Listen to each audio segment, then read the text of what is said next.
Gjendemi në repartin e Vaudejës, në regjimentin e Këmbësorisë së Veriut. Bazat tona shërbejnë edhe si qendra për të mundësuar jo vetëm testimin dhe depistimin pranë të grave zonjave ushtarake që ushtrojnë detyrën në këto baza, por edhe për komunitetin.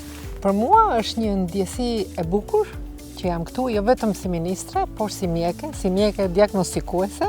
Jemi vërtet në ditën e fundit të tetorit, por ama depistimi dhe parandalimi i kancerit gjirit vazhdon gjatë gjithë vitit. Në fakt, deri tani kemi kryer gati 16.000 mamografi, stacionare dhe lëvizse. Për mua ka edhe një rëndësi tjetër, sepse jemi mes vajzave, motrave, nënave të forcave të armatosura. Mbrojnë kufit, po mbrojmë jetën me depistime. Është një mesazh që dua ta jap prapë përkatësitur dyfisht dhe si mjeke, sepse duhet të ndërgjegjësohemi për mbrojtjen e shëndetit.